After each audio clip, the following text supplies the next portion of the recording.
When Little Richard finally performed again in 1989, 3 years after the Vatican visit, and 3 years into his self-imposed silence, the concert promoter had no idea if Richard would be able to sing, or if the show would be a disaster. The performance was at a small venue in Atlanta. Tickets sold mostly to die-hard fans who knew Richard's history and were curious to see if the legendary performer could return after such a long absence. Richard walked onto the stage without speaking, sat at the piano without addressing the audience, and for almost 30 seconds just sat there with his hands hovering over the keys, trembling slightly, his eyes closed. The audience waited in uncomfortable silence, wondering if he'd be able to play, if the years of silence had taken his ability to perform. Then Richard opened his eyes, put his hands on the keys, and started playing Tutti Frutti.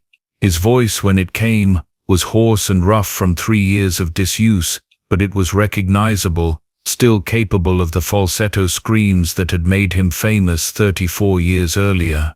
The audience erupted, relieved and excited, and Richard played through a 40-minute set of his classic songs, but his expression never changed. No smiles, no joy, no connection with the audience, just mechanical performance, as if he was going through motions his body remembered, but his mind had disconnected from. When the set ended, Richard stood up from the piano and spoke to the audience for the first time in 3 years. His voice was quiet, barely audible over the applause, and most people in the venue didn't hear him. But the stage microphone picked it up, and the recording exists. He said, "I went to Rome to ask the Pope about my soul, about the deal I made in 1953, and whether I could ever be forgiven for it. And he showed me something, a text, an old text, written in Latin and maybe older languages, something the Church has kept hidden for centuries. And that text says there are no deals, there never were. We make bargains with ourselves, with our fear and our ambition, and we call it the devil because calling it ourselves is too terrifying. The Pope showed me that the piano, the crossroads, the man I met, all of it was me, bargaining with myself, giving permission to be what I was afraid to be. And I've been silent for 3 years because once you know that, once you understand that everything you blamed on devils or curses or fate was just you choosing, how do you talk about anything else? How do you sing about Tutti Frutti when you know every note is a choice you made to damn yourself?" Then Richard walked off the stage and he never explained the Vatican meeting again.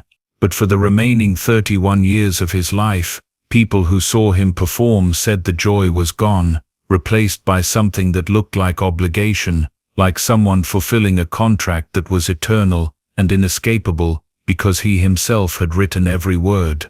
The Vatican has never commented on the 1986 meeting, and all requests to access records from Pope John Paul II's private audiences have been denied. But the question remains, what text did the Pope show Little Richard, and why did it destroy him? Before we continue with this story, if you want to explore the hidden moments that changed music history forever, please subscribe to our channel. These investigations require months of research into Vatican archives, witness testimonies and psychological analysis, and your support helps us uncover the truths that shaped the artists we love. The crisis that led to Rome. To understand why Little Richard went to the Vatican in March 1986, you have to understand where he was in his life at that moment. By early 1986, Richard was 53 years old and had been cycling between performing and repenting for 29 years. But something had changed. The cycles were getting shorter, more frantic, and the guilt had become physical. Richard had started experiencing waking nightmares, moments when he'd be conscious but unable to move, hearing music that wasn't playing, seeing the piano even when nowhere near it. His brother Robert said Richard had lost significant weight, slept only a few hours nightly, and constantly checked locks as if trying to keep something out. In February 1986, something specific happened involving a mirror. Richard claimed he saw someone else looking back, wearing his face, but with an expression he didn't recognize. After this, Richard became convinced he was losing himself. The that decades of being Little Richard had erased Richard Penniman, and if he didn't find answers soon, nothing would be left to save. Richard had always been religious, but this time the usual spiritual comfort wasn't working. Prayer didn't bring peace, scripture didn't provide answers, ministers gave the same advice: repent, turn away from sinful music, dedicate yourself to God. But Richard had tried that 8 times over 3 decades, and it never lasted. He needed someone who could address the specific nature of his crisis, the feeling that he'd made a bargain that was consuming him from inside. So Richard wrote directly to Pope John Paul II, bypassing normal channels, sending it through a contact in the Catholic Diocese of Los Angeles. The letter was not a request for blessing, but a plea for help. Richard wrote about the crossroads in 1953, about the deal he believed he'd made, about 3 decades of being unable to escape the performance. He ended with a question: does the Church have records of these bargains? Has anyone else come to you with this problem? And if they have, is there a way to break the deal? The letter reached the Vatican through the Office of the Doctrine of the Faith. Normally, such a letter would be handled by public relations with a polite response, but something about Richard's letter caught Cardinal Joseph Ratzinger's attention. He forwarded it directly to Pope John Paul II with a note reportedly containing the Latin phrase, "Hic est quaestio antiqua," this is an ancient question. Within 48 hours, the Pope's office approved an immediate private audience, clearing 90 minutes from the papal schedule. The speed told Richard his question had been taken seriously. On March 12, 1986, Richard boarded a plane to Rome, carrying only a small suitcase, and desperate hope that the Pope might have answers that could free him. The meeting that changed everything. Little Richard arrived at the Vatican on March 14, 1986, and was escorted directly to the Apostolic Palace. The meeting was in the Pope's private study, conducted in complete privacy without translators, aides, or stenographers. This was extraordinary. Papal audiences are typically documented, but this meeting was conducted under seal of confession conditions, protected by absolute confidentiality. Sister Maria Benedetta, working in the outer office, heard Richard's voice rising in distress multiple times, followed by the Pope's calm responses. At one point, 40 minutes in, she heard a sound of anguish from Richard, then long silence. The meeting ran nearly 2 hours, and when Richard emerged, his face was pale, eyes red from crying, shaking visibly. He walked past staff without acknowledging them. Sister Maria found the Pope with his head in his hands, looking exhausted. When she asked if he was all right, the Pope said, "Sometimes the truth is a burden too heavy for one soul to carry alone. Pray for Richard Penniman." What exactly did the Pope show Richard? Based on what Richard said 3 years later, the Pope showed him an ancient text from the Vatican archives, written in Latin and older languages. This text dealt with deals, agreements people believed they'd made with supernatural entities. But the text's message was devastating. There are no external deals. The devils, the crossroads encounters, all are psychological projections, internal negotiations people conduct when torn between what they want and what they think they should be. The man at the crossroads Richard met in 1953 wasn't a demon. It was Richard himself, externalized because accepting he'd given himself permission to be flamboyant and sexually fluid felt more dangerous than believing he'd been tempted by an external force. The guilt, the cycles, all of it was Richard keeping himself trapped because he believed who he was required endless punishment. The Pope was trying to free Richard by showing him the only chain holding him was his own inability to accept himself. But for Richard this wasn't liberating, it was devastating. If there was no deal, everything he'd been running from for 33 years was himself. Every prayer for forgiveness had been running from Richard Penniman, from who he actually was. He'd wasted his entire adult life fighting a war with himself that he'd created through his own fear. 3 years of silence. When little Richard returned to the United States on March 21, 1986, His brother Robert immediately knew something catastrophic had happened, or Richard looked different, thinner, older, empty. When Robert asked about the trip, Richard opened his mouth, but no sound came out. His vocal cords worked, he could cough, but he couldn't speak. Robert assumed it was temporary, but days became weeks, weeks became months, and Richard remained silent. He wrote brief notes, "I'm fine, I need time," but no explanation. Doctors found no physical abnormality. Psychologists diagnosed selective mutism, but Richard refused treatment, writing that the silence was a choice. When asked why, he wrote, "Because talking about anything except the truth seems pointless, and I can't talk about the truth." For 3 years Richard lived in this silence. He stayed home, saw family occasionally, but never spoke. Billy Preston visited in 1987 and tried to get Richard to play piano. Richard wrote a note, "I can't touch it. If I touch it, I'll understand that I'm the one who was always playing, not something else through me." The silence broke in February 1989. Richard called Robert at 2 a.m., his voice hoarse but unmistakable. Over several hours, Richard explained what had happened in Rome. The Pope had shown him an ancient text that said there are no external deals. The devil is just a name we give to our own fear and shame. The crossroads encounter was Richard negotiating with himself. Learning this meant accepting he'd done it all to himself. Every cycle of guilt, every moment of self-hatred, every prayer begging God to free him from something that was just himself wanting to be himself. Accepting that he'd wasted 33 years fighting himself because he'd been taught to hate what he was required 3 years of silence to process. He broke the silence not because he'd made peace with it, but because silence was another form of self-punishment, and if he was going to live at all, he had to stop running. The return to performing, and the confession. 3 months after breaking his silence with his family, Richard agreed to perform publicly again. The concert was arranged by a small promoter in Atlanta, who'd heard that Richard was speaking again, who made what he thought was a long-shot offer, a single concert, small venue, minimal publicity, just a chance for Richard to test whether he could perform. After 3 years of silence, Richard accepted, and on a warm evening in May 1989, he walked onto a stage for the first time since 1986. The venue held about 300 people, and it was maybe 2/3 full, mostly die-hard fans who'd followed Richard's career through all its cycles, and who were curious to see if the legendary performer could return. The atmosphere was tense with uncertainty.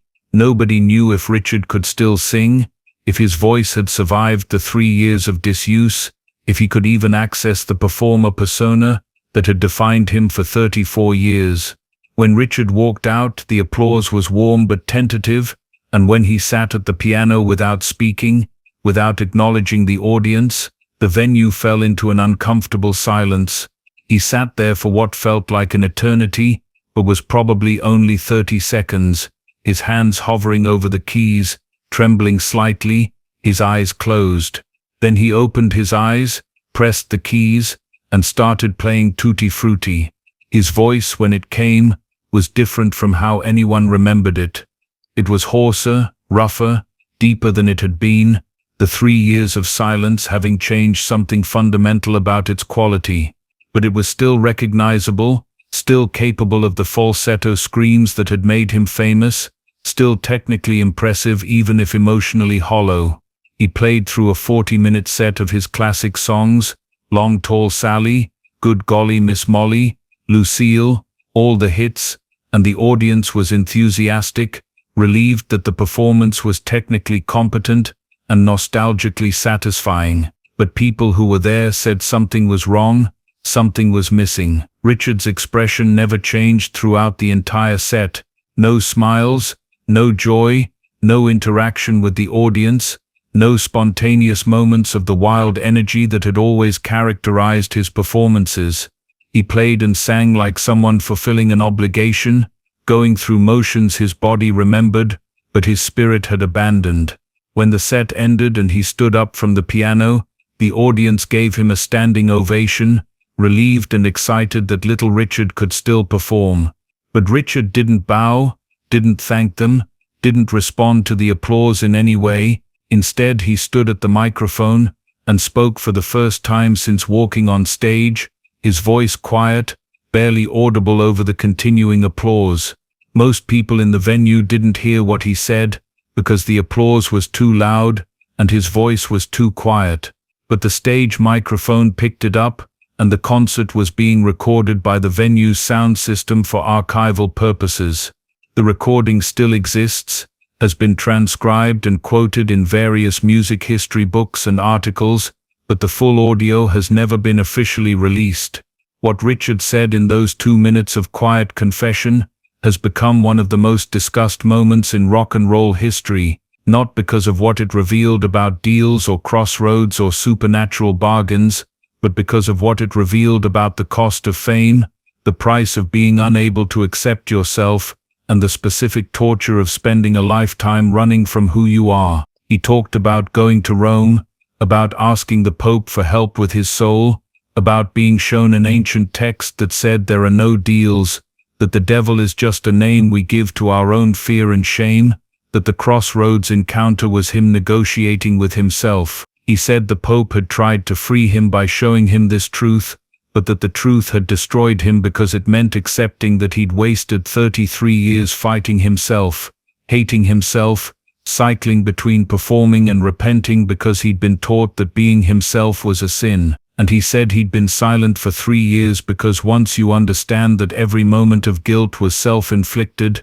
that every prayer for salvation was a prayer to be saved from yourself, how do you talk about anything else? How do you sing Tutti Frutti when every note is a reminder that you chose to damn yourself because accepting yourself felt more terrifying than damnation? Then Richard walked off the stage without waiting for a response, left through the back exit of the venue, and went home. The audience sat in stunned silence for several seconds before uncertain applause began, most people not sure what they'd just witnessed or how to process it. The recording of the confession circulated among Richard's friends and fellow musicians, was discussed in music circles and religious communities, but Richard himself never spoke about it again publicly. When asked in later interviews about the Vatican meeting or the 3 years of silence, he would deflect, change the subject, or simply refuse to answer. The confession on that Atlanta stage in May 1989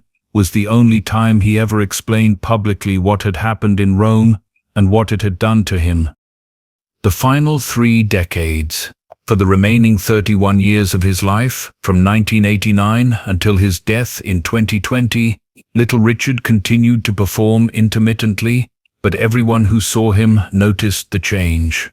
The joy was gone. The performances were technically competent, sometimes even impressive given his age, but they felt hollow, mechanical, like someone going through motions from muscle memory, rather than genuine connection to the music or the audience. Billy Preston, who played several concerts with Richard during the 90s, said it was heartbreaking to watch because you could see that Richard was somewhere else, mentally, that his body was on stage, but his mind was far away, perhaps still in that room in the Vatican, still processing the revelation that had broken him. Richard would show up, perform the songs people expected, collect his payment, and leave, with minimal interaction with other musicians, no socializing after shows, no apparent enjoyment of the performance or the attention. People who worked with him during this period described him as polite but distant, present but unreachable, as if he'd built walls around himself that no one could penetrate. He would occasionally do interviews, usually for religious media, or for documentaries about early rock and roll, but he never discussed the Vatican meeting again, and would become visibly uncomfortable if anyone brought it up. In 2003, a journalist managed to ask him directly about the 1986 trip to Rome, and Richard's response was telling. He said, "The Pope tried to free me by showing me the truth, but the truth didn't free me. It just showed me that I'd been in a prison of my own making for my entire life, and knowing that doesn't unlock the door. it just makes you realize you built the walls yourself. Richard's relationship with religion during these final decades was complicated and contradictory. He continued to identify as a Christian, continued to attend church and speak about his faith, but there was a darkness to his religious discussions that hadn't been there before Rome. He would talk about God as if God were distant or indifferent, about prayer as if it was something he did out of habit rather than hope, about salvation as if it were a concept he understood intellectually but couldn't feel emotionally. In a 2010 interview, he said something that suggested he'd never fully recovered from what the Pope had shown him. He said, "For most of my life, I thought the devil was chasing me. Then I learned the devil doesn't exist, that it was just me chasing myself, and somehow that's worse. If the devil exists, at least you're important enough to be chased. But if you're just running from yourself, you're alone in a way that's beyond alone." Friends who saw him regularly during his final years said he seemed tired, not physically but spiritually, as if he'd been fighting a war for so long that he'd forgotten what peace felt like, or if he'd ever known it at all. His last public performance was in 2013, at age 80, and witnesses said he seemed to be fulfilling a duty,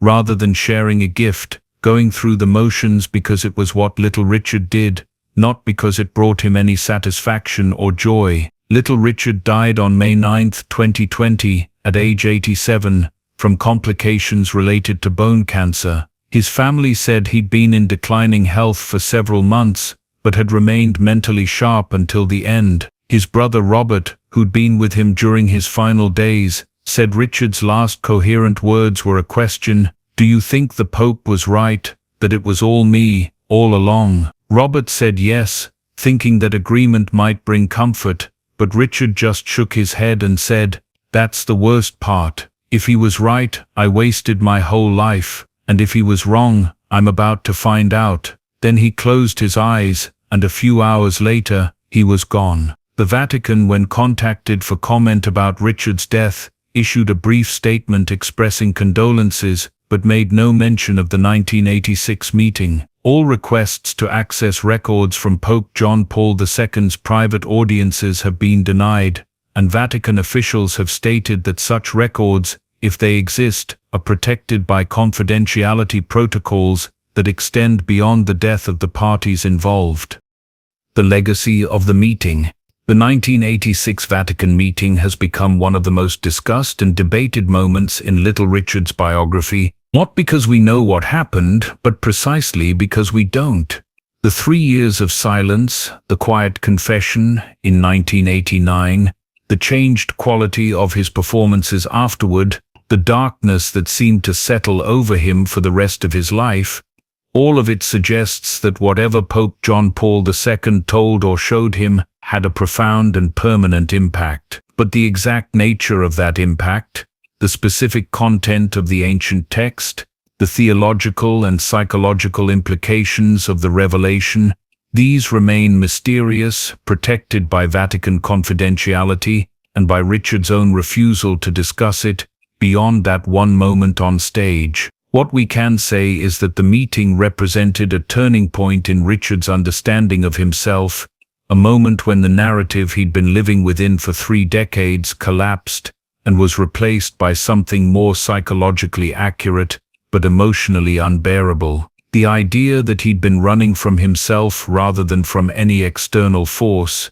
that every cycle of guilt and repentance had been self-inflicted, that he'd wasted his entire adult life fighting a war with himself, that he'd created through his own internalized shame.